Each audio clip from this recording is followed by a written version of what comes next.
Bonjour Hamza. Salut Thierry, comment ça va? Eh bien écoute, ça va bien, je te remercie. Et toi, comment vas-tu? Ouais, ça va, merci. Bah, j'ai hâte de commencer. Est-ce qu'on a du monde ou les gens sont en mode Noël, jour de l'an? En mode procrastination, tu veux dire? Eh, écoute, je Ouais, ne c'est sais le sujet pas, je d'aujourd'hui. vais regarder On parle de tout de quoi suite. alors du coup aujourd'hui? Voilà, eh bien écoute, Voilà. aujourd'hui, nous allons parler justement de procrastination. Et en fait, nous allons parler de ton secret pour ne plus procrastiner. Je dois dire qu'honnêtement, j'attends ça avec impatience parce que là, j'étais en train de me dire, est-ce qu'on pourrait pas remettre l'émission à plus tard? Ouais, ouais, bah voilà, tu sais, la procrastination, c'est quelque chose qui est dans nos vies tout le temps, tout le temps, tout le temps. On essaie toujours de remettre à plus tard les choses qui sont importantes. On essaie toujours de s'auto-convaincre. C'est quelque chose qui, tu sais, on prend des nouvelles résolutions l'année pour une nouvelle année, puis on remet à plus tard, et puis vient septembre, octobre, novembre, puis on n'a rien fait en fait. On n'a même pas fait 10%, 30%, 20% de nos projets. Et c'est quelque chose qui nous suit tout le temps. Et à la fin de la fin, on commence à se donner des excuses, de croire qu'en fait c'est pas possible, de croire qu'en fait parce on s'habitue à un espèce de standard, un espèce de niveau de productivité, niveau d'accomplissement, et on commence à se dire mais en fait finalement, et cette procrastination, tu sais, quand on la laisse à long terme, ben, elle commence à sincèrement polluer notre esprit en pensant carrément qu'on est, ouais, écoute, j'ai toujours fait comme ça. Moi, c'est comme ça que je gagne temps et puis c'est tout. Hein, j'ai toujours, tu vois, cette procrastination de laisser plus tard, créer une paralysie en fait dans la vie, créer un ralentissement. Tu sais, tout est extrêmement au ralenti et la tristesse de ça, c'est qu'on passe nos vies. En fait, finalement, à s'auto-convaincre de ne pas essayer de nouvelles choses, qui pourraient nous rendre plus heureux.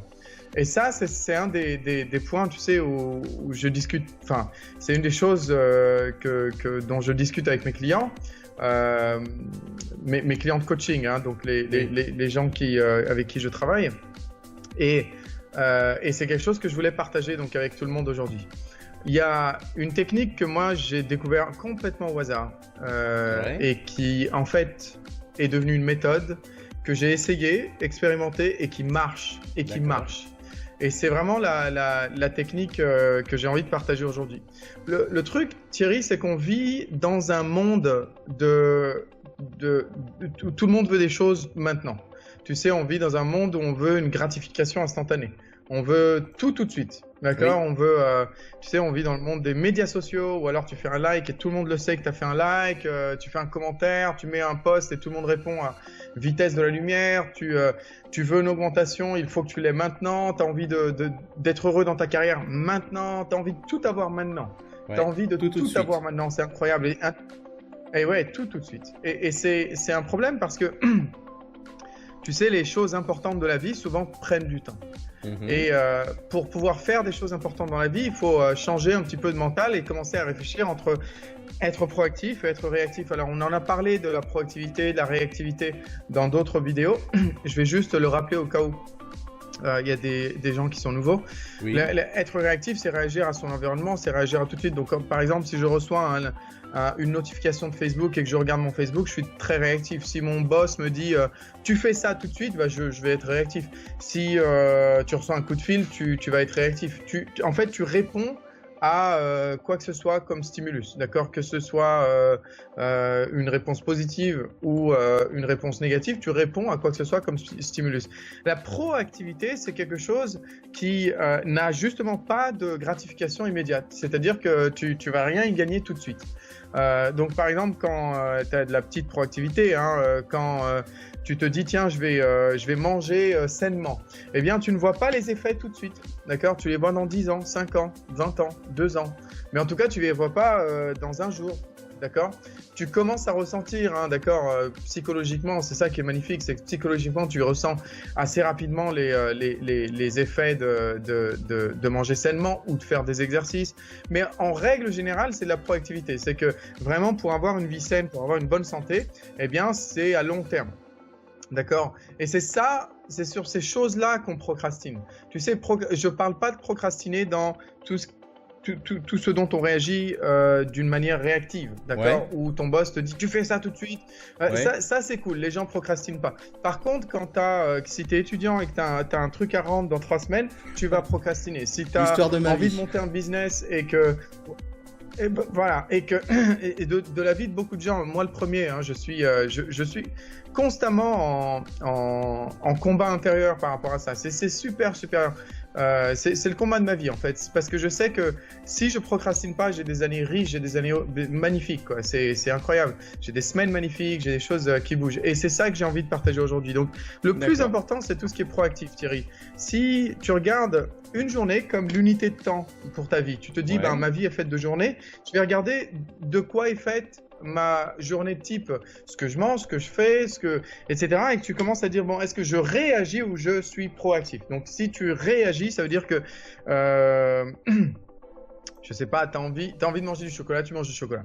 Voilà, tu réagis à un besoin, une urge, d'accord? Tu as une pulsion de manger du chocolat, tu manges du chocolat. C'est de la réactivité, d'accord? La même chose pour les choses qu'on fait, d'accord? Est-ce qu'on est juste à attendre qu'un boss nous dise quoi faire, ou alors est-ce qu'on est en train de créer le futur petit à petit, d'accord? La même chose pour est-ce qu'on exercice ou pas? Est-ce qu'on regarde la télé?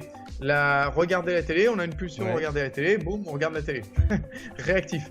Et regarder une journée type, ça va nous donner immédiatement par extension, par extrapolation, ça va nous donner, ah tiens, si on continue ce genre de journée, dans 10 ans, 20 ans, je vois où est-ce que je vais atterrir. J'aurai regardé toutes les séries inimaginables du monde. Je serai super calé en FIFA, je sais pas quel jeu c'est, FIFA, tu sais, les jeux vidéo là. Voilà. Je serai une superstar sur Facebook, etc. Mais en fait, c'est pas forcément comme ça que je vais gagner beaucoup d'argent. C'est pas comme ça que je vais avoir le choix dans ma vie de pouvoir être indépendant, de pouvoir être autonome, de pouvoir faire ce que je veux. C'est pas forcément comme ça.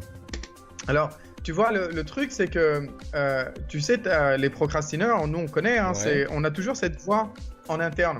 On a ces deux voix antagonistes, l'une qui dit « Ouais, il faut que tu fasses ça maintenant, ça fait le 3e jour, t'as dit que t'allais le faire et tu le fais pas, tu sais très bien qu'il faut que tu fasses ci et tu fasses ça. » Et puis t'as l'autre voix qui va nous dire « Ouais, mais j'ai le temps, j'ai pas dit que j'allais pas le faire, j'ai dit que j'avais le temps. » C'est pas comme si j'allais pas le faire. Et du coup, le truc, c'est que c'est comme si ton cerveau, il arrivait à un point de milieu où il dit « Je sais que c'est important, je sais que je vais le faire, mais pas maintenant. » Donc, ton cerveau qui dit que c'est important, le proactif, il dit « Bon, c'est cool, au moins il va le faire. » Et puis le cerveau lazy, tout paresseux, qui n'a pas envie de faire grand-chose, il dit « Bon, je vais pas le faire maintenant, donc c'est cool pour l'instant. » D'accord. Et la procrastination, c'est ce point, tu sais, cette bataille entre les deux, tu sais, les deux côtés. Et c'est ce point de, comment tu dis, de stabilisation. Boum, d'un point d'équilibre. Voilà, hop, procrastination. Voilà, donc je vais le faire. Je vais arrêter de fumer. Je vais monter mon business. Je vais refaire mon CV. Je vais appeler un coach. Je vais lire ce livre. Mais en fait, tu procrastines.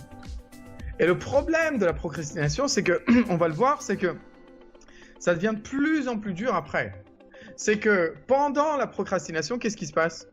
On est anxieux parce qu'on sait on doit encore faire ça et qu'on l'a pas fait. Et qu'on voit ça tous les jours, Thierry. Tu sais, on se le dit tous les jours. Faut que je fasse ça. Et puis on n'est pas bien. Faut qu'on se dit, ouais, je sais qu'il faut que je fasse ça, mais il faut que je le fasse. Il faut demain, il faut que je le fasse. Et on vit dans cette anxiété, dans cette gêne, dans cet inconfort permanent avec la procrastination. Ce n'est pas quelque chose qui nous rend plus heureux. Non, d'accord? Absolument pas. Donc voilà. Ça, c'est un point pour expliquer. Alors, il y a une loi qui est magnifique, et c'est pas la maladie, c'est la loi de Parkinson. La loi de Parkinson, elle dit que, alors, le travail expand, donc comment tu dis, se répand? Non. Oui. Comment tu dis, expand? Oui, se répand. Remplit. Oui. Ouais. Remplit. Alors, le travail remplit le temps qui a été alloué pour sa complétion, pour compléter le travail. Pour son accomplissement. Son accomplissement, merci. Donc le travail remplit le temps qui a été alloué pour son accomplissement. Ça veut dire quoi? Ça veut dire que si tu as un examen dans 3 semaines, Ouais, eh ben, tu vas réviser pendant 3 semaines. D'accord? d'accord. Et le truc, c'est que tu vas te laisser 3 semaines. Donc, tu vas pas te préparer 2 semaines avant. Ben non, tu vas oublier. Tu vas oublier. Ça, c'est le procrastinateur. Hein. La personne qui procrastine, elle va commencer à se dire ce genre de choses. C'est trop tôt. Il y a encore largement le temps. Ou alors, tu veux aller courir. Ben non, pas aujourd'hui. Il fait chaud. Demain plutôt. Ce soir plutôt. Le matin plutôt. Il fait moins chaud. Tu procrastines. En fait, quand tu te donnes du temps pour faire la chose, tu vas toujours prendre le temps. Et la loi de Parkinson a été utilisée aussi en prenant le temps comme une ressource. En disant, bah alors, et si le temps c'est une ressource, et on dit que plus tu as de ressources et plus tu vas les consommer. Oui. Donc plus tu as du temps, plus tu vas le consommer. Ouais. Et plus tu as de l'argent, plus tu vas le consommer. Oui. Donc si par exemple quelqu'un gagne un certain salaire et qu'il ne met pas de côté, il se dit, bah, je vais attendre la fin du mois, on ne sait jamais. On ne sait jamais. T'imagines que j'aurai pas assez pour faire la fin du mois, il faut que j'attende la fin du mois pour mettre de côté. Ouais. Eh ben, qu'est-ce qui se passe? C'est qu'il va forcément consommer presque tout ou tout. Parce que c'est la loi de Parkinson. D'accord? Donc, c'est un petit peu ça la loi de Parkinson. Et quand on la comprend, on s'aperçoit qu'en fait, le temps est relatif. Pourquoi? Tu sais, à l'école, je devrais peut-être pas dire ça, mais moi, je suis pas très studieux et j'ai jamais été très studieux, alors que j'aime beaucoup lire, j'aime beaucoup m'instruire, mais je n'ai jamais été très école. Et tu sais, le truc, c'est que quand on avait un essai, un devoir à rendre, eh bien, j'attendais toujours le dernier moment. Et je le faisais 2 jours avant. Et je m'en sortais OK. J'avais pas une super bonne note, mais ça me suffisait. Donc, j'étais un super procrastinateur. Mais surtout, ce qui s'est passé, c'est que quand les autres avaient 1 mois, 3 semaines et qui travaillaient, qui se mettaient en groupe, etc., eh bien, moi, je me donnais mes 2 jours. Je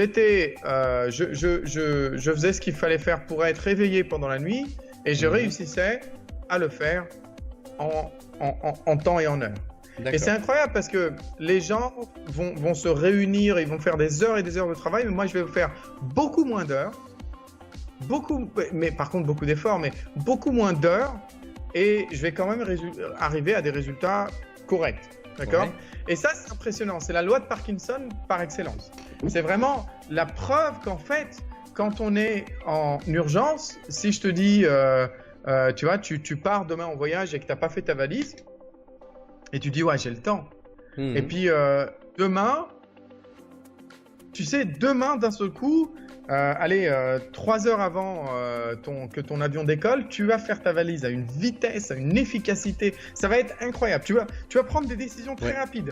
Non, ça, j'en ai pas besoin. Ça, j'en ai besoin. Boum, j'ai pas le temps de... En gestion de projet, on a comme ça une sorte de mème qui est ce qu'on appelle le projet déménagement. En fait, le projet déménagement, c'est le seul projet qui est toujours fait à temps.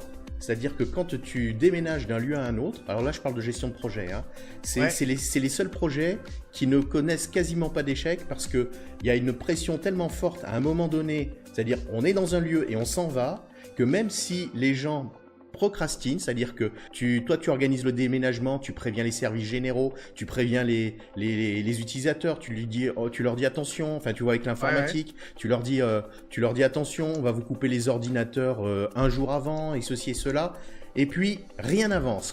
Puis à un moment donné, on est la veille du déménagement et là tout le monde est pris d'une sorte de folie collective, ça court dans tous les sens et le déménagement va se passer à 90-95% dans la journée, c'est-à-dire qu'il restera toujours quelques petits trucs, quelques machins, mais l'énorme masse va se passer. Voilà, c'était comme on dit my two cents. Exactement ça. Voilà, non mais et en plus c'est un bon two cents parce que c'est exactement ça la loi de Parkinson. Et alors l'idée, moi, que en fait je le faisais sans le savoir que je le faisais, je me suis dit mais alors si je suis plus efficace en mode d'urgence, alors pourquoi je ne créerais pas des urgences?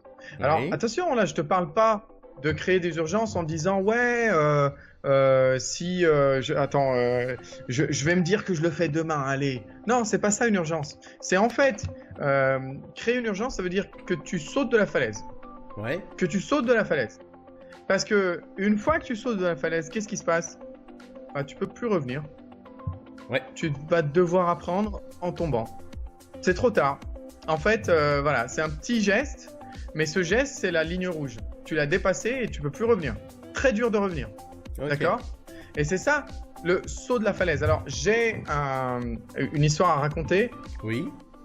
Il y a 2 ans, quand j'ai commencé à faire du coaching, tu sais, personne ne me connaissait, etc., etc. J'étais la personne la plus inconnue du monde. Et en plus, j'étais pas du tout avec les francophones, j'avoue. C'était la toute première fois que je regardais un petit peu les groupes. Je découvrais les groupes Facebook, etc., francophones.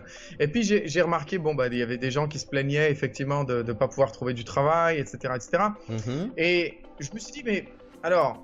Moi, je peux me lancer en tant que coach, mais alors, j'ai commencé à diviser. Tu sais ce que j'ai fait? J'ai divisé différentes étapes. Ouais. Je me suis dit, alors, je vais faire un business plan, je vais faire un site, je vais faire ci, je vais faire ça, je vais faire ci. Puis, avec la masse de choses, bien entendu, j'étais très, très prêt à procrastiner. Et alors, ce que j'ai fait, je me suis dit, mais attends, si tu sautes pas de la falaise, tu vas pas y arriver. Et alors, j'ai analysé tous les points et je me suis dit, attends, quel est mon point de non-retour? Eh bien, mon point de non-retour, c'est de l'annoncer. Et je me suis dit, tiens, je vais faire un webinar et je vais dire que je vais donner un cours sur comment faire plus d'entretiens, 3 fois plus d'entretiens, comment avoir 3 fois plus d'entretiens, en 3 étapes simples. C'était mon premier webinar. How to get 3 times more job interviews in 3 easy steps. Ok. Et j'ai dit que ce sera la semaine prochaine. Et je l'ai envoyé des centaines de commentaires. Mm-hmm. J'étais pris par surprise. Et bien sûr, mon cerveau est en emergency. D'accord? Oui. Urgence. Mince. Oui. Je viens de donner un titre dont je sais même pas comment je vais le faire. D'accord? Ouais. How to get 3 times. Donc 3 fois plus d'entretiens d'embauche en 3 étapes simples. Mais je me suis dit, mince, pourquoi j'ai sauté ce titre? Et je me suis retrouvé, mince alors. Ok, c'est un beau titre, ça a fait beaucoup de commentaires, ça a créé le buzz. Mais maintenant, j'étais en mode urgence. Et en plus de ça, je me suis dit, 1 semaine. Pourquoi je me suis donné 1 semaine? J'aurais dû me donner beaucoup plus. Mince alors. Alors, il fallait que j'apprenne absolument tout. Et j'ai fait ce webinaire. Et c'est comme ça que j'ai eu mes premiers clients. Et c'est comme ça que j'ai eu mes premiers clients. Et ce qui est magique, tu sais, Thierry, c'est que j'ai sauté de la falaise. Et que c'était très, très dur de revenir en arrière. Ce que j'ai fait pendant cette semaine, c'est que j'ai boosté mon niveau d'adrénaline. J'ai été stressé, mais pas du stress négatif, du stress positif. Parce que j'avançais. J'avançais, j'ai sauté de la falaise, en même temps j'étais stimulé, c'était mon environnement, c'était mon domaine. Et j'étais excité aussi par tous les commentaires, tous les gens qui disaient « Waouh, c'est super gentil de faire ça, etc. etc. » Et je me suis dit « Waouh, c'est incroyable, c'est addictif. » Et alors ça m'a vraiment donné des ailes. Honnêtement, j'ai sauté de la falaise et ça m'a donné des ailes. Parce que bien entendu, mon cerveau s'est mis en mode urgence. Et je l'ai fait ce webinaire, ça s'est très très bien passé. C'est un de mes premiers, c'est mon premier webinaire et c'est pour moi un des meilleurs webinaires que j'ai fait. Ça a aidé beaucoup de gens à trouver du boulot. C'était magnifique, j'étais vraiment content. Mais regarde ce qui s'est passé, Thierry, c'est que j'avais encore un site internet à faire. J'avais encore des vidéos, j'avais encore des produits, j'avais encore un système de paiement, j'avais encore, oh mon Dieu, j'avais même pas de cours, j'avais rien du tout. Mais tu sais, j'ai trouvé mon point de non-retour. Je me suis dit, mon point de non-retour, c'est juste, tu l'annonces, tu dis, boum, ça y est. Et je me dis, bon, après tout ce travail, ce serait bête quand même que j'ai pas une page où je puisse dire, bah voilà, pour vous inscrire, ce sera là. Et j'ai bossé comme un fou furieux. Et c'est ça mon secret aujourd'hui. Mon secret, enfin la première partie de mon secret et la plus grosse partie de mon secret, c'est d'identifier le point de non-retour. À partir du moment où tu identifies un point de non-retour, c'est quoi un point de non-retour? C'est quelque chose de bref que quand tu fais, c'est très difficile de revenir. D'accord. Comme sauter de la falaise. D'accord? Quelque chose de bref que tu peux faire tout de suite, que quand tu fais, c'est très difficile de revenir. Donc par exemple, c'est pas faire son CV. Non, parce que faire Ouais. son CV, c'est très long, c'est dur et c'est pas bref. Il faut que ce soit aussi bref que boum. Voilà, il faut que ça dure que quelques secondes. Le faire un post, etc. Donc, je te donne un exemple.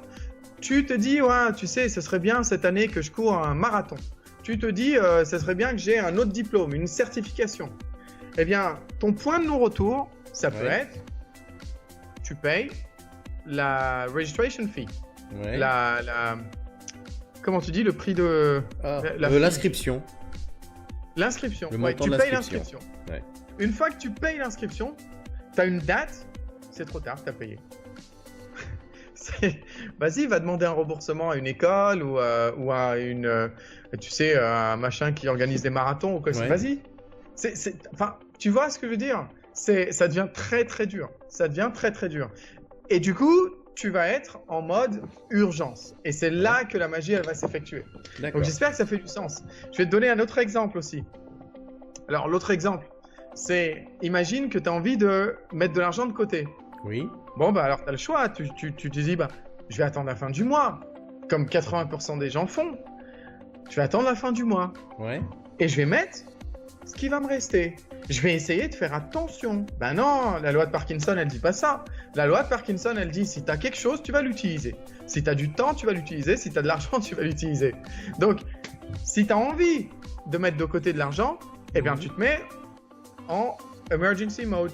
Tu te dis, ben, je vais le mettre de côté dès que je le reçois. Et puis, je vais vivre avec ce qui reste. Ah bah là, ton cerveau, il va trouver des techniques de non-gaspillage, de choses comme ça, incroyables. Qu'avant, tu ne voyais même pas, parce que tu avais les ressources. Tu vois, le point de non-retour. Donc, tu éloignes ton argent devant toi, tu le mets à côté, tu le donnes à quelqu'un pour qu'il te le garde. En tout cas, tu l'écartes, d'accord? Ouais. Un autre point de non-retour, tu veux renégocier ton salaire. C'est arrivé à deux de mes clientes. 3 semaines, elles m'ont appelé il y a 3 semaines. Elles m'ont dit, Hamza, on veut renégocier notre salaire. Le boss nous a dit qu'il n'y aura pas d'augmentation cette année. Blablabla, blablabla. Eh bien, alors je vais te dire ce qu'elles ont fait, mais tu veux renégocier ton salaire, tu veux refaire ton CV, tu veux booster ta job search, tu veux commencer un business. Eh bien, le point de non-retour, c'est quoi? C'est pas commencer. Ouais. C'est payer quelqu'un. C'est payer quelqu'un.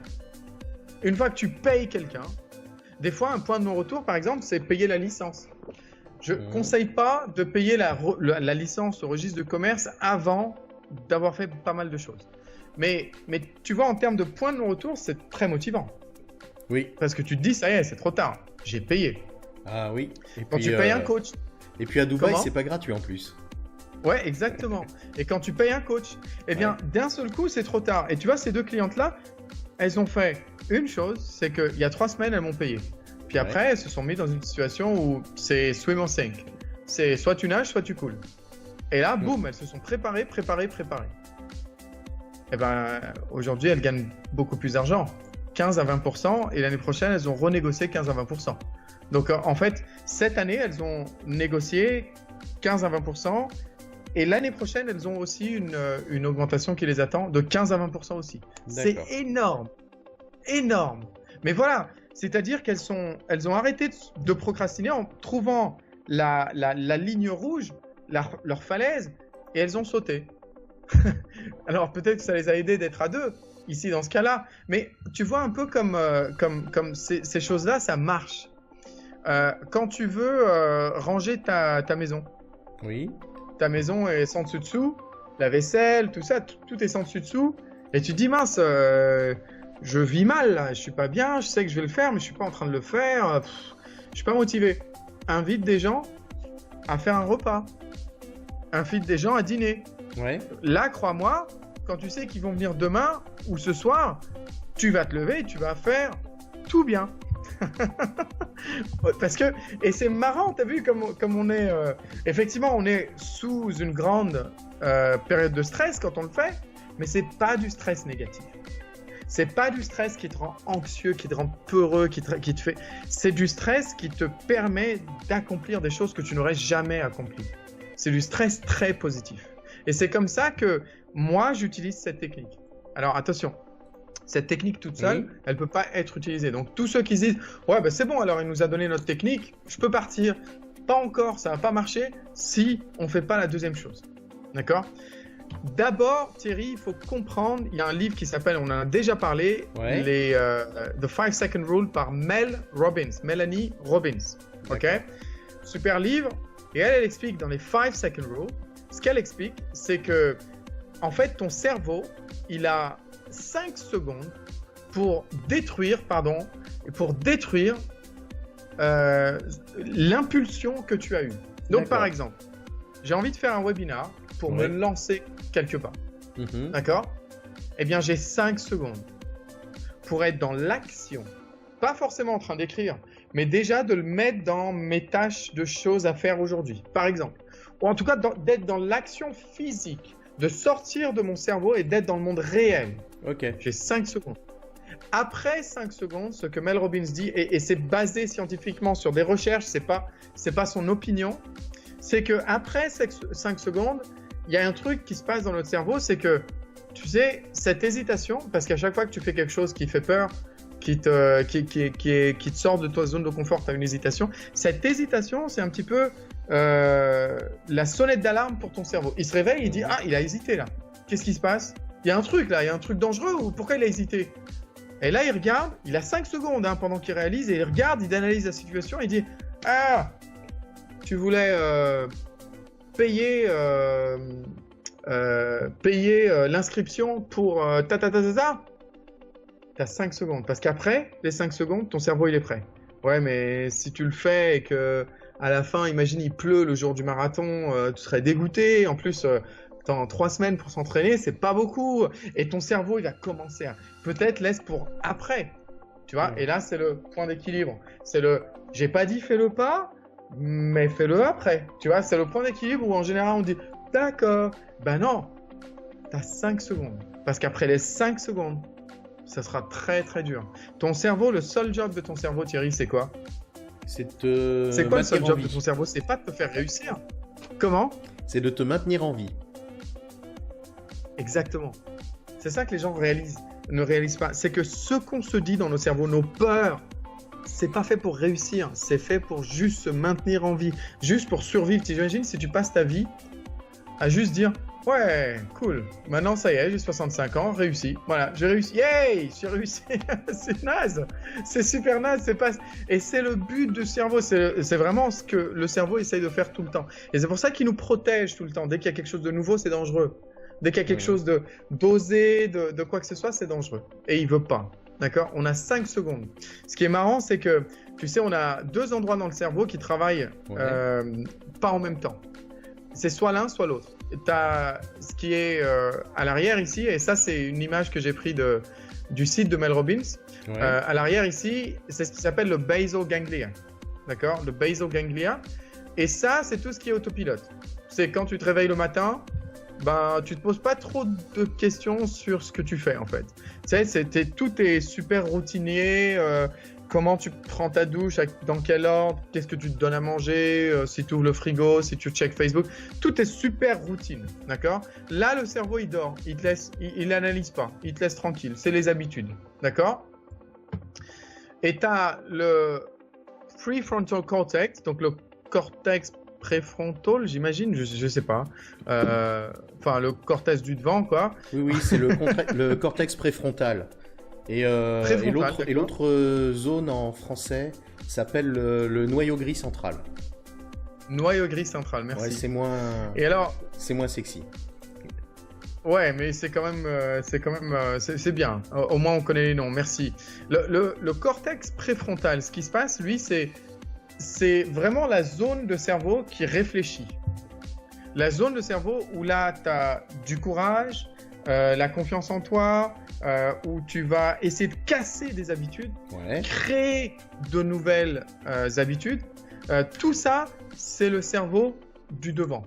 C'est le cortex préfrontal. Et ce qui se passe, c'est que tu as vraiment...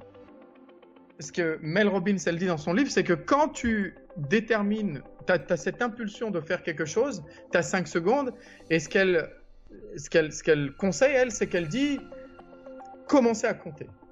compte à rebours. Ouais. 5, 4, 3, 2, 1. Et sois dans le mouvement. Fais quelque chose. Écris-le. Prépare tes baskets. Fais un numéro. Appelle un numéro. Tu vois ce que je veux dire? Parce que quand tu es dans le mouvement, le cerveau est obligé de gérer ce que tu es en train de faire. Bah oui. Bah ouais. C'est trop tard, tu t'es lancé, tu as sauté de la falaise. Et c'est ça qui est magique. C'est qu'à chaque fois que tu vas pouvoir faire ça, waouh. Tu sais que... Alors, revenons sur la loi de Parkinson. Tu sais, quand on a parlé de la loi de Parkinson pour essayer de trouver le point de non-retour, la chose qui ferait que, waouh, si on fait ça, c'est trop tard, on est obligé de le faire. Tu sais, la loi de Parkinson, il y a même des gens qui donnent, qui se font des vrais programmes à l'année, des nouvelles résolutions, des programmes sur toute l'année, et qui disent, ben, maintenant, je veux que tout ça soit fait en 3 mois. Il dit, je vais écrire un livre cette année. Et ils disent, bah en fait, je vais le faire dans 3 mois. Fin mars, j'ai tout fini. Oui. Tu vois, c'est la loi de Parkinson. La loi de Parkinson. Et les gens qui sont très, très successful comme ça, parce qu'ils maîtrisent justement les 5-second rule, ils commencent à boum, boum, boum, ils commencent à faire les choses les plus... Ils sautent dans le vide à chaque fois, si tu veux. Eh bien, ils s'aperçoivent qu'au bout de 3 mois, ils ont fini un petit peu ce qu'ils pensaient durer une année ou 2. Oui, il y a même une expression beaucoup plus simple, comment dire, quelque chose que tout le monde peut constater de soi-même. Je ne sais pas si vous avez remarqué, mais en fait, quasiment les gens les plus débordés sont quasiment ceux qui ne font rien. Moins vous faites de choses, moins vous êtes apte à en faire. Et il y a une sorte d'effet d'entraînement comme ça. Plus vous écoutez parce que vous n'avez pas le temps, donc moins vous faites de choses, et moins vous faites de choses, moins vous pourrez en faire, et ainsi de suite. Ouais, tout à fait. Parce que si on n'occupe pas notre temps, on devient réactif. Et donc on réagit à tout. Et on a l'impression qu'on fait beaucoup de choses, mais en fait, on confond l'activité avec le résultat. Donc effectivement, on fait beaucoup de choses, mais ça n'avance pas trop. Effectivement. Et alors, le truc qui est magnifique, Thierry, c'est que on a découvert, les scientifiques ont découvert que quand on est en mode survie, par exemple, quand on s'est perdu. On est dans un endroit où on s'est perdu. Où on a très très faim, on n'a pas mangé depuis 1 ou 2 jours, 3 jours. On a étudié les gens qui ont survécu des crashs d'avion et qui ont été retrouvés après plusieurs jours. Eh bien, on a fait beaucoup d'études autour de ces zones d'urgence, de survie, etc. Et on s'est aperçu que c'est le cortex préfrontal qui était beaucoup plus irrigué que d'habitude et que toute autre zone du cerveau. C'est-à-dire que quand on est en mode d'urgence, eh ben notre cerveau il concentre toute sa puissance pour essayer de voir clair, de prendre des décisions rapidement, de garder sa concentration. Et en fait, alors qu'on n'a pas beaucoup d'énergie, on n'a pas mangé depuis longtemps, eh bien le cerveau concentre toutes ses ressources sur ça. C'est magnifique. Donc tu vois, c'est scientifique en plus. Alors je ne le savais pas. Moi, c'est en faisant des recherches que j'ai découvert ce genre de choses. Moi, je ne le savais pas quand je me suis lancé, d'accord ? Mais aujourd'hui, je ne me serais pas lancé. Eh bien, il y a plein de choses dans ma vie qui ne se seraient pas passées. Et tu vois, l'important, c'est de créer cette zone d'urgence. Parce qu'effectivement, la zone d'urgence, le 5, 4, 3, 2, 1, si on se jette avant les 5 secondes, on se jette pas forcément dans le vide, mais on se jette dans l'action avant les 5 secondes. Ce qui va se passer, c'est que on va rentrer dans un mode d'urgence. Un mode d'urgence parce que la loi de Parkinson, voilà, maintenant on a beaucoup moins de temps, donc notre cerveau va se concentrer. On va effectivement ressortir plus de stress, plus d'adrénaline, mais c'est ça la concentration. Quand tu concentres les activités en un temps très petit, bah, tu concentres les émotions aussi, d'accord ? Et c'est normal de ressentir plus de stress. C'est même du stress positif. Tu sais qu'il y a du stress qui s'appelle de-stress and eustress. Eustress, EU, EU stress. Eh bien, eustress, c'est le stress positif. C'est le stress qui te fait avancer. D'accord ? D'accord. Donc voilà, tu sais, ce qui est incroyable qu'il faut retenir, c'est que la science, elle a prouvé que pour commencer une réaction, il faut beaucoup plus d'énergie que pour la maintenir. Oui. Pour commencer une réaction, il chimique ou peu importe, il faut beaucoup plus d'énergie que la maintenir. Je me souviens une fois, j'ai fait un saut en parachute. Donc un saut en parachute, bien sûr, je fais le malin. Et puis après, l'avion, il ouvre les portes. Donc là, je fais moins le malin. Et puis surtout qu'il y avait mon instructeur qui dormait dans l'avion. Alors moi, je me suis dit, ok, là, c'est vraiment une histoire qui va mal se terminer. C'est pas cool. Et bien entendu, j'étais avec mes potes, donc il fallait surtout pas faire le gars qui se dégonfle en premier. Mais j'espérais secrètement qu'il y en ait un qui se dégonfle pour qu'on se dégonfle tous. Et en fait, c'était enfin, il y avait un seul de mes potes et un instructeur et puis mon instructeur. Et donc, mon instructeur dormait, super confiant, génial, merci. C'est son métier. Et alors, tu sais, ce qu'il fait, c'est qu'il me dit, écoute-moi, alors tu te rappelles l'entraînement?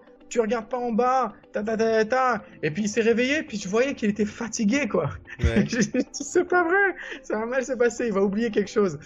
Et alors, ce qui se passe, c'est qu'on va sur la rail, tu sais, il y a une espèce de rail dans l'avion, tu poses tes pieds, et bien sûr, je regarde en bas, et bien sûr, il prend ma tête comme ça, il la lève, parce que, et il me dit, je vais compter jusqu'à 3, d'accord? Et puis là, je dis, et puis moi, je suis comme ça contre lui, tu sais, il est derrière moi, donc je suis comme ça contre lui, puis lui me pousse, tu sais, et puis il me dit, 1, 2... Et j'aurais jamais entendu 3 parce qu'en fait, il l'a pas dit 3. Il a sauté à 2. Parce qu'il sait très très bien que le danger, il est dans 3. Le danger est dans 3, je vais peut-être attraper quelque chose et on va se balancer. Ça va être horrible, d'accord? Donc, ils sont super intelligents, sauf qu'ils ne l'ont pas dit, ça. Ils ne l'ont pas dit. Bon, maintenant, je le sais. Mais tu vois, à 2, on a sauté. Et alors, quand j'ai sauté, j'ai découvert que l'énergie nécessaire pour sauter, le courage, les émotions, le contrôle de soi était bien plus grand, elle est peut-être 100 fois plus grand que quand tu as sauté. Quand tu as sauté, c'était peut-être l'une des expériences les plus incroyables de toute ma vie. Incroyable de toute ma vie. Et surtout, j'étais euphorique, en train de rigoler avec l'air qui rentrait dans mes... Et tout ça pour dire qu'en fait, c'est le saut. C'est pas la chute. C'est le saut qu'il faut passer. Le saut demande énormément, beaucoup d'énergie. Mais pour maintenir la réaction, pas du tout en fait. C'est pas autant que ça du tout. C'est juste un bref instant. Et c'est pour ça qu'on a besoin des 5 secondes. C'est que comme il y a beaucoup besoin de courage, eh bien, ne laisse pas passer plus de 5 secondes. Parce que sinon, ça va être très difficile. Maintenant, on va parler de cerveau. On va parler de cerveau d'une substance qui s'appelle la dopamine. Je vais commencer par les réseaux sociaux et expliquer qu'est-ce qui fait que beaucoup sont plus ou moins addictés aux réseaux sociaux. Donc tu vois, tu entends une notification, ton téléphone vibre ou il met une notification sonore et immédiatement, ce qui se passe dans notre cerveau, et ça ils l'ont étudié, c'est que là, il y a une substance qui s'appelle la dopamine. La dopamine, c'est une substance, c'est vraiment la substance du plaisir. Du plaisir et de la récompense. Donc en fait, à chaque fois que tu as du plaisir et de la récompense, ce que tu ressens, c'est la dopamine. D'accord? Et la dopamine, elle se sécrète à 2 moments. Avant le plaisir, juste avec le cerveau de dire « Ah, il va y avoir du plaisir ». Et après, et pendant le plaisir. Et pendant l'action qui nous fait plaisir.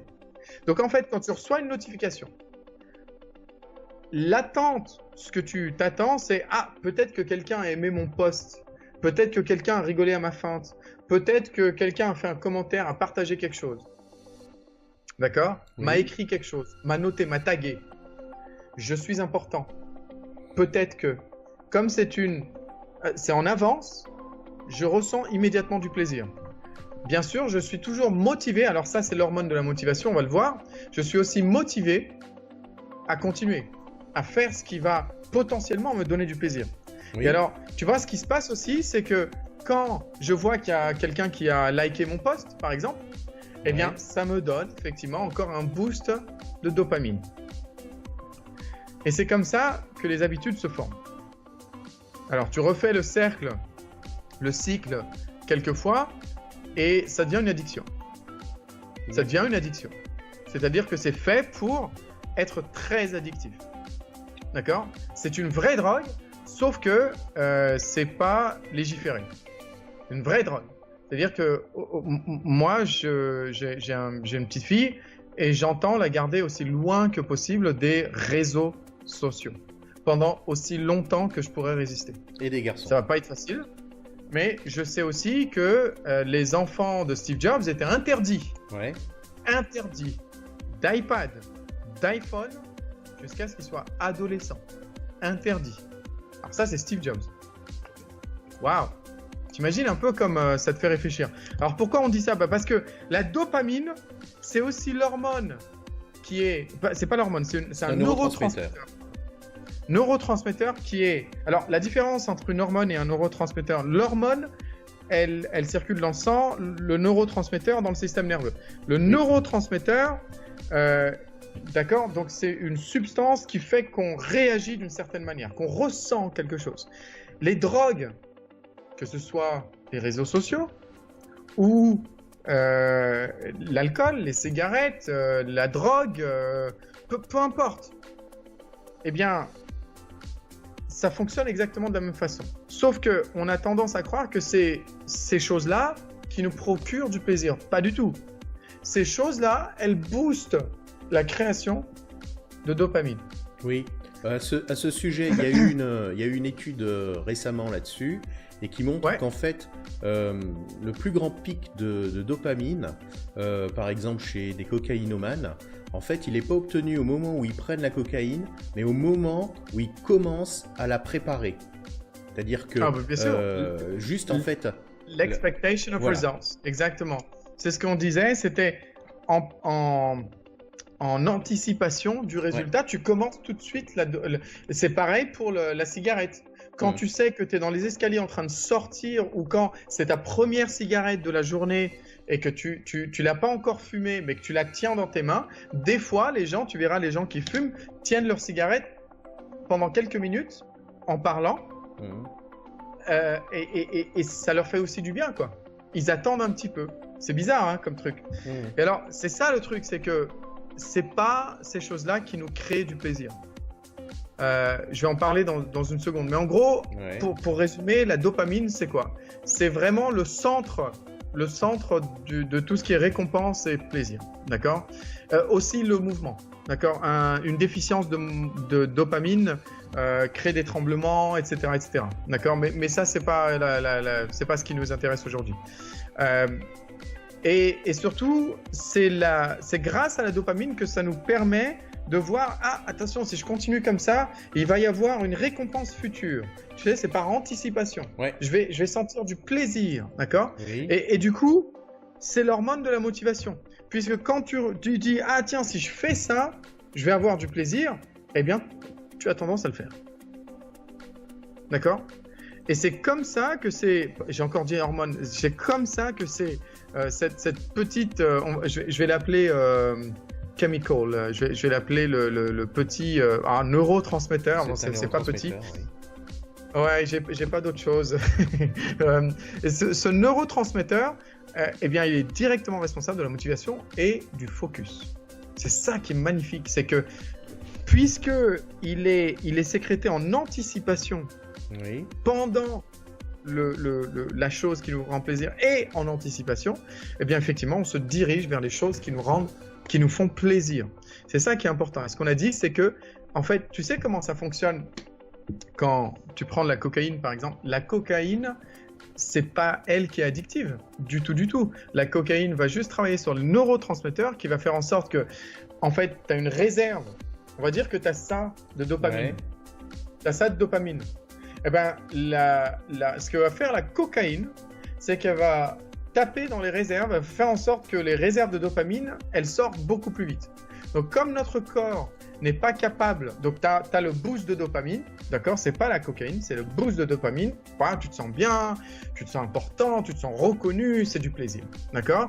Eh bien, quand tu tapes dans ça, ce qui va se passer, c'est que notre corps ne va pas remplir ses réserves aussi facilement, aussi rapidement. Donc en fait, tout de suite après, c'est que tu n'as presque plus de dopamine. Et du coup, tu as un effet de quand tu bois, quand tu te drogues, tu fumes, etc. Tu as un effet de super, super, super. Et pareil pour le café aussi. C'est pas motivant. Et c'est là que tu te dis, logiquement, il me faut une autre dose. il me faut un autre verre, il me faut une autre cigarette, il me faut... D'où vient l'addiction? Elle vient de là.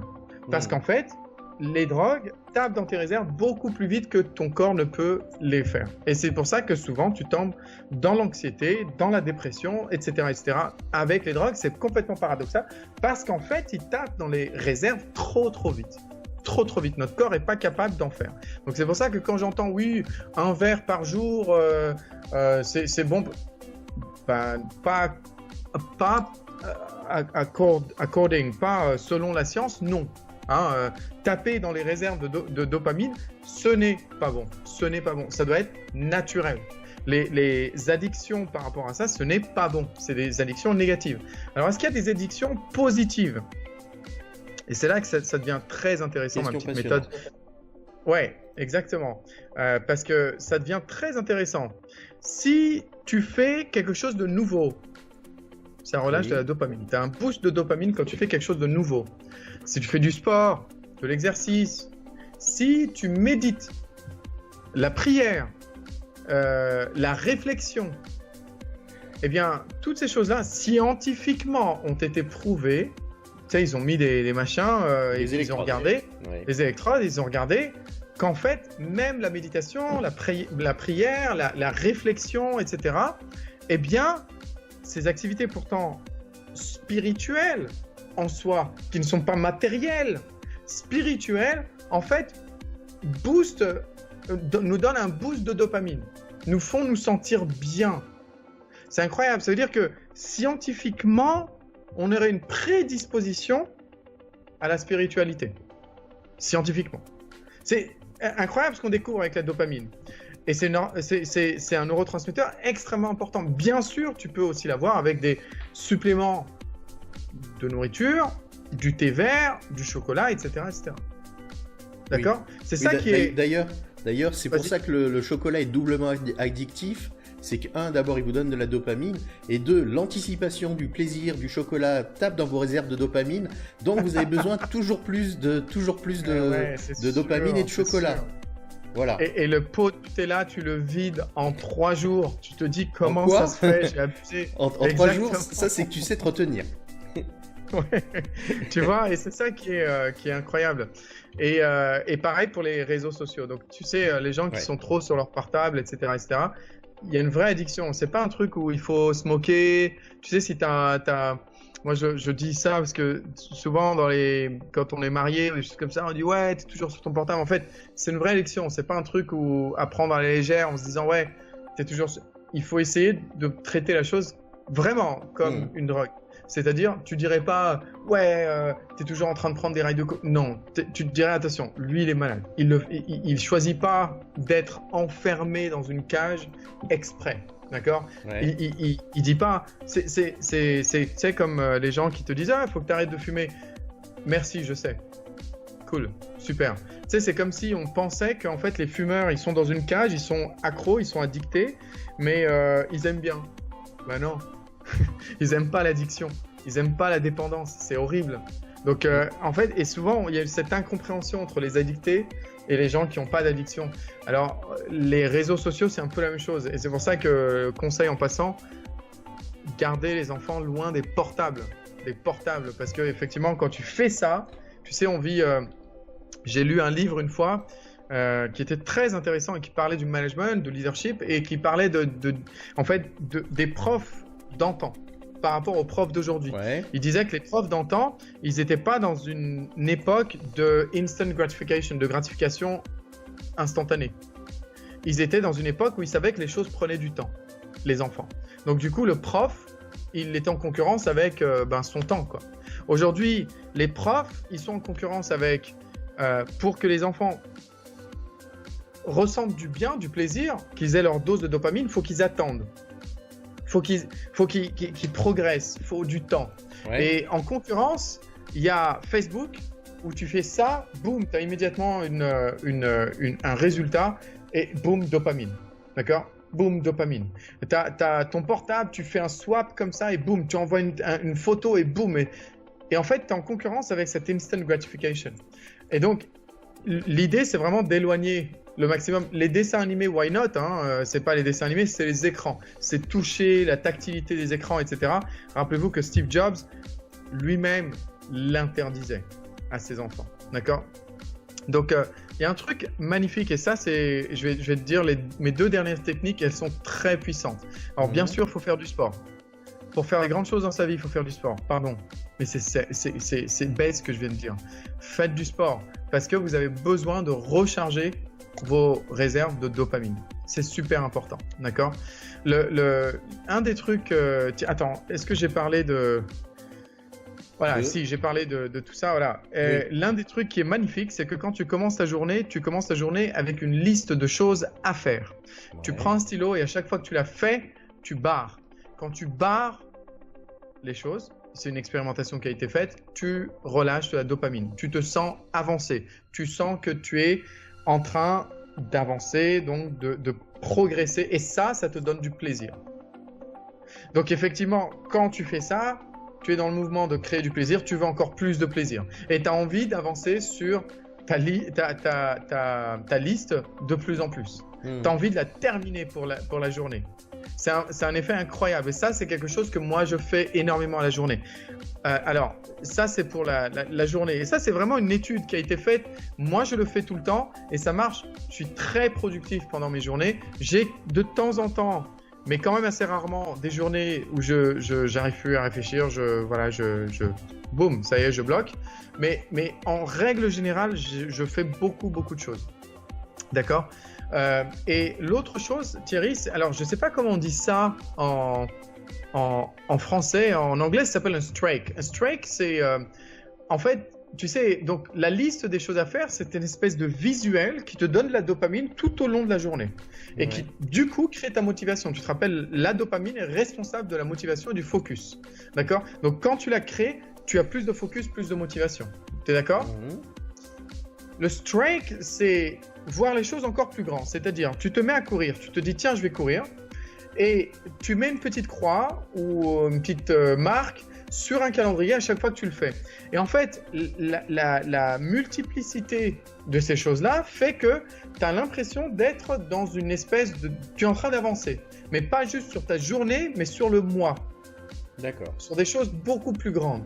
Et que du coup, ça, c'est une super technique, par exemple, quand tu fais des gros projets proactifs. Écrire un livre, d'accord ? Ou étudier pour ta dissertation, ou à chaque fois que tu vas faire quelque chose qui, a priori, n'a pas de gratification instantanée, eh bien, utiliser cette technique va te permettre ou de manger bien. Tu fais une petite croix, eh bien, tu vas pouvoir presque t'admirer sur le mur. Parce qu'à chaque fois, tu vas dire, tiens, à chaque fois que j'ai fait de petites croix, j'ai fait ça. Franchement, je suis fier de moi déjà. Et tu vas vouloir continuer. Tu te rappelles, c'est vraiment le chemical de tout ce qui est motivation et focus. Donc, tu vois, ça, c'est 2 choses qui marchent sublimement bien. Quand les gens, tu sais, montent font un CV, faire un CV, tu n'as pas envie de le faire. Il n'y a pas de instant gratification. Eh bien, essaye cette technique. Essaye cette technique de te dire, tiens, je vais mettre une petite croix à chaque jour où j'ai bossé sur mon CV. Eh bien, tu vas voir que tu as envie de bosser sur ton CV de plus en plus.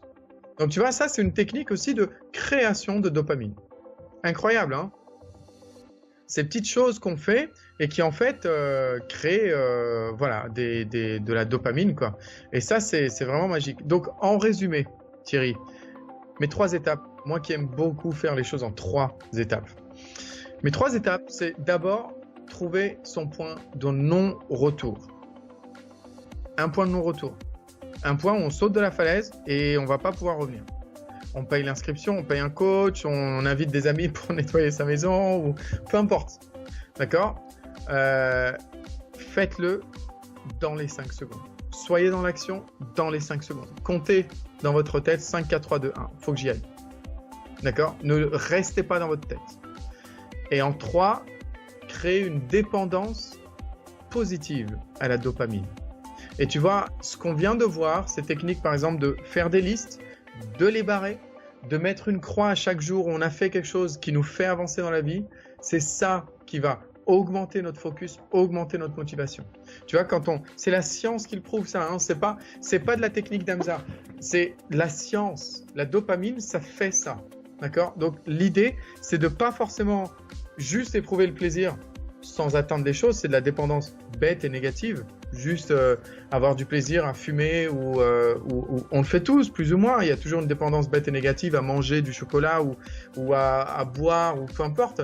Mais c'est pas bien en fait parce que ça tape trop fort dans nos réserves de dopamine et que du coup on n'est pas on va plus vite que la musique si tu veux. On a toujours un train de retard et donc on est un petit peu en dépression à force. D'accord? Donc ça, c'est le point. Le dernier point, et après j'arrête, et s'il y a des questions, n'hésitez pas les amis, c'est, tu sais, ce que tu vas faire, c'est à partir du moment où tu vas commencer à faire des listes, à partir du moment où tu vas commencer à te jeter dans le vide, faire des listes et commencer à travailler, tu vas réaliser que tu vas effectivement créer du plaisir et que ce qui va se passer, c'est que tu vas avoir des interruptions. Facebook, un email, une personne, un coup de fil. Il faut absolument se détacher, se déconnecter de ces interruptions. De discuter avec nos collègues, avec nos amis, avec nos époux, épouses, les enfants. Il faut absolument aller sur son téléphone et enlever les notifications de notre ordi, les emails, tout ce qui est distraction, interruption, eh bien, risque de casser cet état de flow. Cet état de flow où ton cerveau, tu sais, cet état de flow où quand tu fais quelque chose, où c'est vraiment ton talent, c'est vraiment ta zone de talent, c'est vraiment t'es fait pour ça, eh bien, à un moment, le temps passe très très vite, tu réalises même plus qu'il passe, ton cerveau pense très très vite aussi, et tu éprouves énormément beaucoup de plaisir. Ça, c'est un état de flow. Eh bien, ces interruptions-là, elles cassent ces états de flow. Et ces états de flow, c'est des états de productivité pic, de productivité à fond. Ouais, absolument. Donc, il faut faire très attention et se séparer de ce monde de notifications. Rappelle-toi Thierry, tu sais, toi tu sais, mais c'est pour tout le monde, pour nos amis. Tu sais, si je reçois un email, aujourd'hui et que j'interromps ce que je suis en train de faire pour ma vie, mes projets, parce que dopamine, j'attends du plaisir, donc je vais vers ça. Donc boum, ah oui, on m'a écrit, je suis important, peut-être qu'il y a quelque chose de positif, je vais aller lire l'email, j'ai cassé mon flow. Mon état de flow, je l'ai cassé, je me suis interrompu. En plus de ça, tu sais, la personne qui m'a envoyé un email, si moi je casse ce que je fais pour ma vie, pour lire sa vie, ce que lui veut, pour qui je bosse, si moi je casse ce que je fais pour voir Facebook, ce que les autres m'ont notifié, il m'a tagué, il m'a liké, mais je suis en train d'arrêter, de ralentir, d'interrompre ce qui est bien pour moi. Alors il faut absolument se débarrasser de ces notifications parce qu'en fait, vous êtes en train d'être esclave aux autres les amis. Et ça, c'est super important. Le plus gros challenge, ça va être d'effectivement avoir une liste et de vous dire, boum, tu sais, le truc de la liste, c'est que même si tu es interrompu, bah, tu sais où t'en es. Voilà, il faut savoir aussi donc que pour les réseaux sociaux, le but des réseaux sociaux, vous n'êtes pas esclave des autres comme le disait Hamza, mais en fait vous êtes esclave du réseau social. Le but des réseaux sociaux, c'est de vous prendre votre temps pour vous vendre pour vous vendre en tant que consommateur de publicité à des entreprises. Et il faut savoir qu'il y a eu récemment donc un texte qui a été publié sur Internet par des anciens cadres dirigeants de Facebook, dans lesquels, d'abord, ils ont quitté Facebook, donc ça leur permet, entre guillemets, de protester maintenant, mais ils disent qu'ils ont sciemment créé les addictions aux réseaux sociaux parce qu'ils savaient ce qu'ils étaient en train de faire. C'est-à-dire qu'il y a eu des études qui ont été faites par des scientifiques sur les addictions, et ces gens-là qui sortent de grandes universités étaient au courant et ont utilisé sciemment les résultats de ces études sur les addictions pour créer de l'addiction dans les réseaux sociaux. Voilà. T'imagines, hein? Donc je mettrai le texte dans la description à la fin de l'émission. Revenez dans quelques heures. Vous trouverez le lien dans la description de l'émission. C'est incroyable, hein, le monde où on vit. Et il faut être vraiment... Tu sais, quand il y a une loi contre quelque chose, ben, c'est un petit peu notre guide. S'il y a une loi, c'est qu'on essaie de nous protéger. Et donc... Mais quand il n'y a pas de loi, c'est là où c'est le plus dangereux. Quand il n'y a pas de loi, c'est là où il y a le plus dangereux. Quand il n'y a pas de loi d'interdiction de ci ou de ça, c'est là où c'est le plus dangereux. La chose qui peut un jour casser Facebook, comme les géants du tabac ont été cassés à un moment, c'est justement cette science. C'est qu'à un moment, la science va rattraper les politiques et que les politiques vont dire réseaux sociaux interdits au moins 2. Et là, tout va changer. Quand les lois vont se créer autour de ça, parce que tu sais, à l'époque des grandes glorieuses, tu sais, des années glorieuses du tabac, bah les gens du tabac disaient non, c'est pas du tout nocif pour la santé. Et puis ils y allaient à coups de scientifiques, à coups d'articles, à coups de juges, à coups d'avocats, pardon, etc., etc. Et tu vois, aujourd'hui, on est dans les prémices de ça. Et c'est pour ça qu'il faut faire vraiment très attention pour les enfants, etc., etc. Donc voilà. Ça c'est. Est-ce qu'on a des questions, Thierry, ou pas? Alors en fait, on a une question de Najwa. Salut Najwa. Oui, alors voilà. Attends, je vais. Ok. Donc on a une question de Najwa et cette question c'est la suivante. Je me prépare. Ok. Bon, est-ce que le fait de gérer du travail via les réseaux sociaux n'est-il pas important? D'accord, ok. Non, est-ce que le fait de gérer son travail via les réseaux sociaux, dans ce cas-là, est-ce que c'est pas important d'être connecté afin de ne pas perdre des opportunités? Ah d'accord, alors tu vois, il y a deux choses dans ce qu'elle a dit et deux choses qui nécessitent deux réponses différentes. Gérer son travail à travers les réseaux sociaux. Je suis bien placé pour ça, je fais beaucoup de réseaux sociaux, cette émission est sur les réseaux sociaux, on est sur YouTube et d'ailleurs les amis, la chaîne YouTube est nouvelle et on vous attend sur YouTube parce que c'est là où on va commencer à mettre toutes nos vidéos sur YouTube pour que vous puissiez les retrouver beaucoup plus facilement que sur Facebook, que sur le groupe Facebook. Donc ça s'appelle Carrière Express sur YouTube aussi. Donc allez-y et inscrivez-vous. Comme ça, même quand vous n'avez pas le temps, eh bien, à chaque fois qu'on mettra l'enregistrement de la vidéo, vous serez notifié puisque vous êtes inscrit et du coup, vous pourrez la regarder sur vos smartphones n'importe quand, quoi. Donc voilà, ça c'est. Mais il y avait deux choses que Najwa a dites qui sont très intéressantes. Elle a dit donc bosser du coup sur les réseaux sociaux, est-ce que c'est mal? Pas du tout, hein. Bien sûr que non. Heureusement, c'est un moyen de communication. C'est quoi? C'est un média, d'accord? Les réseaux sociaux, c'est un média pour atteindre une personne. Donc que ce soit la télé, que ce soit le téléphone, le face-à-face ou les réseaux sociaux ou les emails ou peu importe, c'est une façon de parler, de communiquer avec les autres. Et donc, en ça, si ton travail est dans la communication, ben non, bien sûr, c'est au contraire, il faut bosser. Par contre, la deuxième partie, c'est là où elle dit, oui, mais si je suis déconnecté, je vais rater des opportunités. Ben non. C'est là où tu sais, les réseaux sociaux, c'est pas du trading. Tu sais, les trading, ils sont obligés d'avoir les yeux rivés sur les écrans parce que en une seconde, ils ont perdu l'opportunité. C'est pas le cas dans les réseaux sociaux. Aujourd'hui, quand quelqu'un dit tiens, je cherche un coach, moi, des fois, je suis notifié et je regarde ça que le soir. Et je vois d'ailleurs plein de commentaires, des fois de gens de ce groupe-là. Et d'ailleurs, merci mille fois. Merci mille fois parce qu'il y a des noms comme ça qui reviennent souvent et qui me recommandent en tant que coach. Je les vois, mais je les vois tellement tard que je deviens un petit peu mince. Je peux même plus dire merci parce que c'est un truc qui date de ce matin, par exemple. Mais ça n'a rien changé puisque les réseaux sociaux, quand tu as une notification, quand il y a quelque chose qui bouge, il te notifie puis il t'attend. Il te dit pas non, la notification elle est juste là pendant une demi-heure. Après je l'enlève. Hein. Ah non, tu peux même le checker une fois par jour. Si ton travail ne nécessite pas, comme le trader, si jamais tu rates un truc en une seconde, tu peux perdre des choses. Eh bien, mon conseil à moi, c'est essaye de construire des choses productives. faire des choses qui vont être proactives et qui vont te servir à terme beaucoup plus qu'être scotché sur les réseaux sociaux. Donc voilà, les réseaux sociaux, c'est pas mal ou bien, c'est juste là.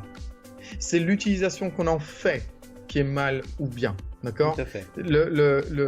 Et l'autre, c'est que même si c'est pas mal ou bien, j'ai envie de te dire, tu crains rien, même si tu es plus sur les réseaux sociaux, tu décroches pendant 3 jours, tes notifications, elles t'attendent, quoi. Tu diras merci après.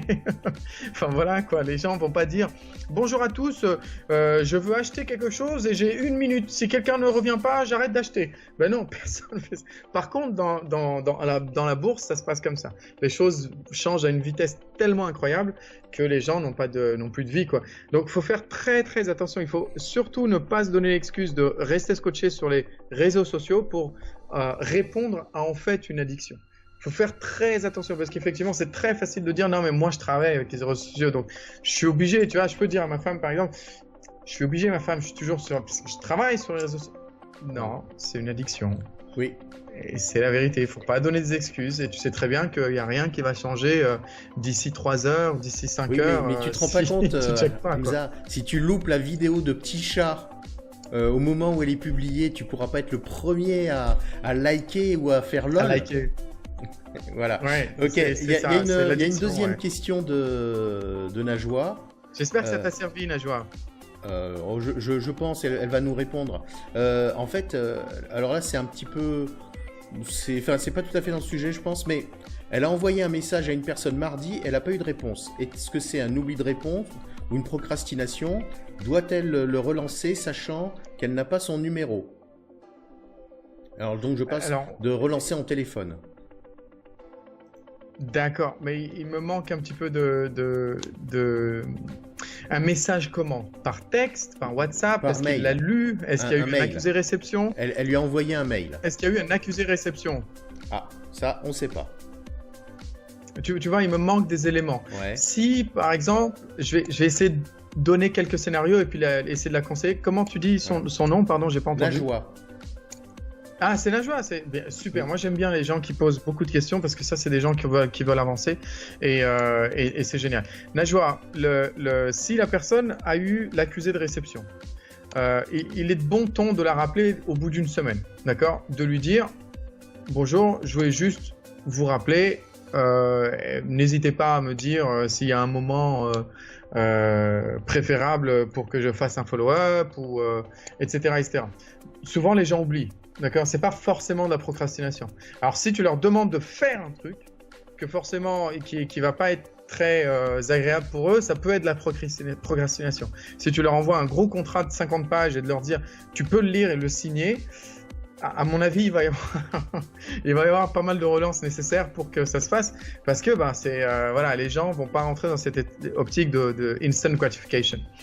Donc, si jamais la personne n'a pas eu d'accusé de réception, ou que toi, tu n'as pas pensé, tu as oublié de mettre la demande d'accusé de réception, eh bien, il est de bon ton de faire des follow-up. Tu sais, dans la vie, tu as toujours au moins 3 noms. Le résultat, il est au bout du 4e, 5e, 6e, 7e, 8e. Il y a la American Association of Sales, American Association, donc l'association américaine des commerciaux, ouais. D'accord, la plus grande.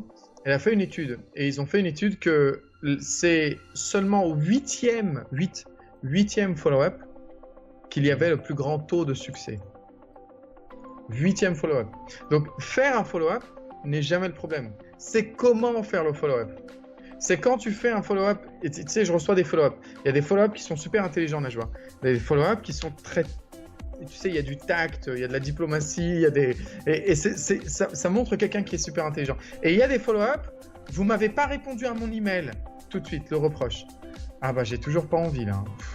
Là, ça me donne absolument pas envie. En plus, je me fais engueuler. C'est pas du plaisir du tout de dealer avec toi. Mais pas du tout, quoi. J'ai pas du tout de boost de dopamine.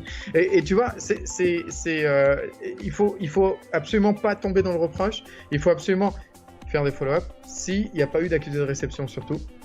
Et faire un follow-up au téléphone, c'est pas grave. Une technique de tact, de diplomatie, c'est d'assumer que s'il n'y a pas de retour, c'est que la personne l'a peut-être eu sur son spam, que la personne a peut-être reçu, tu sais, l'email sur son fichier spam, dans Oui, son ou fichier par spam, exemple, et qu'elle si ne c'est l'a pas vu. ou si c'est un message sur Facebook et que c'est la première fois que vous n'êtes pas amis, la Ouais, qu'il personne est filtré. l'a reçu dans les demandes de contact. Exact, qu'il est filtré. Et enfin, là, l'idée, Najwa, c'est simplement de décrocher le téléphone et plutôt d'apporter une valeur ajoutée en disant, en fait, j'ai eu peur que vous ayez pas vu le message. Donc, je me suis dit, au lieu d'attendre, je vais lui dire, au fait, il y a un email, j'espère que je vous dérange pas. Et tu peux faire ça aussi par message, par email, en disant, mais j'ai pas eu de votre retour. Je suis toujours, j'ai eu quelques retours de mes emails par certains clients qui m'ont dit que mes emails atterrissaient sur mon fichier spam. Pourriez-vous simplement me confirmer que vous avez bien reçu mon email? C'est tact. Et ce que je demande comme effort, c'est juste dire oui ou non. Mais à partir du moment où il y a un échange, il y a une continuité. Après, c'est parti, quoi. Là, tu lui as passé la balle, il te l'a repassé. Donc, vous avez commencé, j'espère, à jouer. C'est plus un trou noir où tu as mis ta balle et elle revient pas. Donc, voilà. Enfin, j'essaie de... J'espère que ça l'aide un petit peu. Ça t'aide un petit peu, Najwa. N'hésite pas à me le dire. J'espère que j'ai été clair. Voilà. Eh bien, écoute, pour l'instant, il y a le fameux temps de latence de 15 secondes, donc... voilà. Ah oui, oui, bah oui. Najwa dit message privé Facebook. Je pense qu'elle veut pas dire, elle veut dire que c'était pas un email mais un MP Facebook. Donc c'est typiquement le cas Najwa, et dans ce cas-là, le plus simple en fait, c'est d'aller sur un post où cette personne a déjà répondu, ou un post à elle, et de lui écrire directement en la taguant, hein, Taguer. donc arrobase son nom, pour lui dire je vous ai envoyé un message, veuillez checker dans les demandes filtrées. Voilà. Ouais. Bon, c'est bien. Est-ce qu'on a d'autres questions ou Non, on n'a pas d'autres questions. Non, on n'a pas. N'oubliez pas, les amis, notre chaîne YouTube. Et c'est là qu'on va répertorier toutes les vidéos. On a eu beaucoup de retours comme quoi les vidéos n'étaient pas faciles à trouver sur notre groupe Facebook. Et du coup, on les met toutes les semaines. Petit à petit, on est en train de les mettre sur YouTube. Donc, n'hésitez pas à souscrire parce que comme ça, vous allez être notifié si jamais vous ratez l'émission. Vous la regarderez sur YouTube. C'est quelques heures après qu'elle est sur YouTube. Mais surtout, vous pourrez vraiment trouver l'émission que vous voulez parce que YouTube est beaucoup plus facile à naviguer que les vidéos sur notre En fait, ce qui se passe, c'est que YouTube est fait pour héberger des vidéos. Facebook, il y a une section vidéo dans le groupe, mais comment dire, les vidéos, c'est juste des vignettes empilées en vrac. Vous voyez pas les titres. On a beau faire des efforts pour choisir la vignette de démarrage et ainsi de suite, ça manque de structuration, d'organisation et même d'outils de recherche pour retrouver une vidéo. Donc on va continuer on continue, les lives sont sur Facebook. Par contre, les vidéos, on va les transférer progressivement sur YouTube parce que accessoirement, on les remonte, on les édite, on enlève tous mes parce que c'est un cauchemar ça quand je remonte les vidéos d'entendre tous mes mais bon, on enlève aussi les choses par exemple qui sont trop proches de l'actualité. Quand on a parlé par exemple d'un séminaire qu'allait faire Hamza ou d'un webinar et ainsi de suite, ça on les enlève pour rendre les vidéos intemporelles. Et donc, et puis sur les premières vidéos, on fait un petit peu de nettoyage pour qu'elles soient plus belles, pour que le son soit meilleur, et ainsi de suite. Voilà. Bah exactement. Bah écoutez, ça m'a fait plaisir. Est-ce qu'il y a, j'espère qu'on n'oublie personne. S'il y a des questions, tu me le dis. Oui. Donc on est bon. Eh bien, écoute, voilà. Alors, il y a Lindsay qui nous dit merci pour ses conseils et ses rappels. Super. Ok. Il y a Najwa qui dit Hamza Coaching, je vous ai envoyé un message, veuillez checker les messages filtrés et joyeux Noël. Voilà, donc je pense qu'elle voulait. C'était la technique. Bravo, voilà. Najwa. Et je regarderai Najwa. Voilà, ok. Et bien écoute, c'est peut-être le moment de finir l'émission. Avec plaisir. Avec Voilà. plaisir. Et on se dit à dimanche prochain. Donc, on est encore en train de décider si on fait une émission ou pas. Oui, Dimanche prochain. N'hésitez pas à nous dire, les amis, si vous pensez ouais. que bah, vous allez être un petit peu off et que ce sera le 31 et que pas forcément d'émission. Dites-le nous. Nous, on essaie de voir aussi par rapport à ce qu'on a à faire. Donc, peut-être à dimanche prochain. Et bah, surtout, si vous nous dites que vous serez présents, on fera l'effort. Et voilà, à bientôt, les amis. On se dit à très, très bientôt. Voilà. À bientôt les amis et je vous souhaite un joyeux Ah, Noël. fallait que tu la fasses, celle-là. Au revoir. À bientôt, les amis. Ciao.